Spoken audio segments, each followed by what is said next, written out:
महाराष्ट्रातील सांगली हे सर्वात महत्त्वाचे शहर आहे। वसंतदादा पाटील यांच्यासारखे महान नेते जिल्ह्याला लाभले। मात्र सध्या सांगलीचे खासदार संसदेत किती प्रश्न मांडतात, जिल्ह्यातील किती प्रश्न त्यांनी सोडवले, त्यांचे प्रगती पुस्तक माझ्याकडे आहे। शेतकऱ्यांचे पैसे बुडवणाऱ्या व्यक्तीला भाजपने उमेदवारी दिली असल्याचा आरोप शिवसेना उभाठाचे नेते खासदार संजय राऊत यांनी केला। यावेळी सांगलीला बदल हवाय आणि शेतकऱ्याच्या मुलाला दिल्लीला पाठवायचे आहे। सांगलीच्या जागेवरून कोणताही वाद नसल्याचा पुनरुच्चार राऊत यांनी केला। खासदार संजय राऊत हे सांगलीत चंद्रहार पाटील यांच्या प्रचारासाठी आज आले होते। यावेळी कच्छी भवन येथे गुंठेवारी चळवळीचा मेळावा संपन्न झाला। यावेळी राऊत बोलत होते। राऊत म्हणाले, वसंतदादा यांच्यासारखा महान नेता सांगलीत होऊन गेला। बाळासाहेब ठाकरे आणि वसंतदादा यांचे चांगले संबंध होते। ज्यावेळी बाळासाहेबांवर संकट आले त्यावेळी वसंतदादांनी पाठराखण केली। दादांचे अपुरे राहिलेले स्वप्न पुढे नेण्याची जबाबदारी शिवसेनेकडे आली आहे। सांगलीतील या प्रचारार्थ पहिलाच मेळावा आहे। शेतकऱ्यांचे पैसे बुडवणाऱ्यांना उमेदवारी दिली गेली आहे। सांगलीत पहिल्यांदाच कुस्तीचा नावलौकिक असणारे चंद्रहार आपले उमेदवार आहेत। पश्चिम महाराष्ट्रातील किती खासदारांनी संसदेत तोंड उघडले, सांगलीच्या खासदारांचे तर प्रगती पुस्तकच माझ्याकडे आहे। नरेंद्र मोदी आले तरी जमणार नाही अशी सभा उद्धव ठाकरे यांनी मिरजेत घेतली। सांगलीत अनेक प्रश्न आहेत, मात्र विद्यमान आमदार खासदार बोलताना दिसत नाहीत। यावेळी सांगलीला बदल हवाय आणि शेतकऱ्याच्या मुलाला दिल्लीला पाठवायचं आहे। सांगलीच्या जागेवरून कोणताही वाद नाही। सांगलीमध्ये बदल होईल, इथे झाला तर देशात होईल। सांगलीतून बदलाला सुरुवात करा। सांगली महाराष्ट्रातील सर्वात महत्त्वाचे शहर आहे।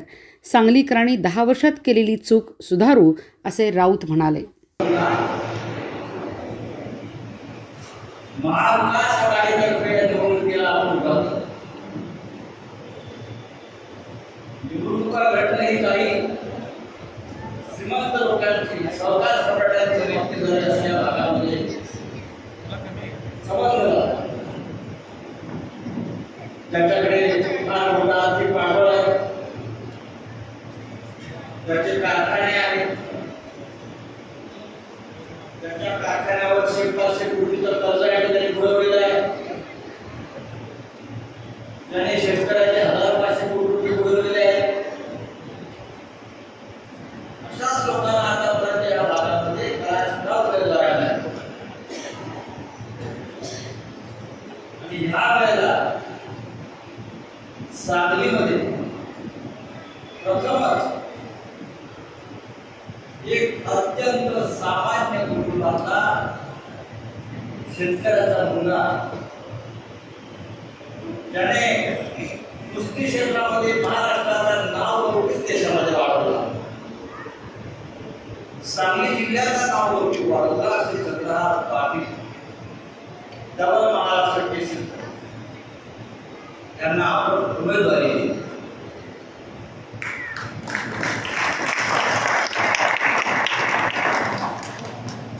आणि सामान्य कुटुंबातला उमेदवार असला की लोकांचा पाठिंबा मिळत जातो, पण धनशक्ती पुढे त्यासाठी गावा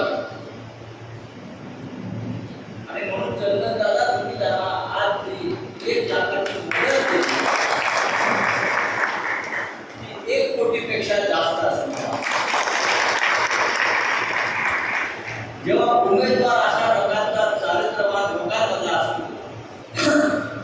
तेव्हा लोक त्याला डोक्यावर घेतात आणि मतांबरोबर वोट बरोबर या जिल्ह्याचा सामान्य शेतकरी मजबूतीने उभा राहील।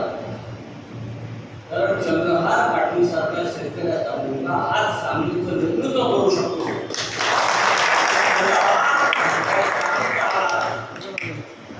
राष्ट्रीय स्तरावर बुलंद करू शकतो।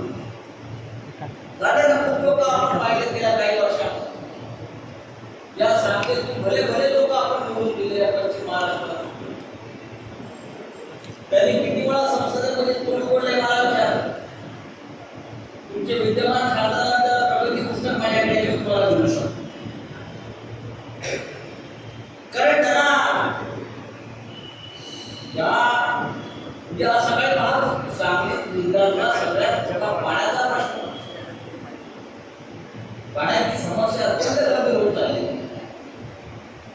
पिण्याच्या पाण्याच्या संदर्भात 10 वर्ष एवढी खासदारकी उरलेला माणूस हा प्रश्न सोडवू शकत नसेल तर मला असं वाटतं आपण त्याला आता घरी बसवायला पाहिजे आणि महाविकास आघाडीच्या पत्रकार पाठवायला आपण संधी दिली काही दिवसांपूर्वी ते स्वतः उद्धव ठाकरे आले, त्यांनी मिरजला प्रचंड सभा घेतली. शिवसेना गुंडेवारी विकास समिती, शिवसेना उद्धव बाळासाहेब ठाकरे या पक्षाची अंगीकृत संघटना, या संघटनेच्या पदाधिकाऱ्यांचा एक मेळावा या ठिकाणी आज पार पडलेला आहे. या मेळाव्यासाठी विशेष करून आमच्या शिवसेना पक्षाचे नेते खासदार संजयजी राऊत साहेब स्वतः या ठिकाणी उपस्थित होते. चंद्रहार पाटील साहेबांना तिकीट दिल्यानंतर हा शिवसेना गुंडेवारी समितीचा पहिला मेळावा पार पडलेला आहे. आमच्या शिवसेना अंगीकृत संघटनेनं गुंडेवारी चळवळीतल्या पदाधिकाऱ्यांनी 1,00,000 रुपयेचा निधी आज डबल महाराष्ट्र केसरी चंद्रहार पाटील एक शेतकऱ्यांचे चिरंजीव आहेत, त्यांना समाजानं मदत करावी ज्या पद्धतीनं आम्ही सगळ्यांनी मिळून पदाधिकाऱ्यांनी मिळून ही रक्कम जमा करून आज त्यांना आम्ही सुपूर्द केलेलं आहे. त्याच पद्धतीनं समाजातल्या सगळ्यांनी एक शेतकऱ्यांचा मुलगा म्हणून त्यांना मदत करावी एवढं मी या निमित्तानं आवाहन करतो. आणि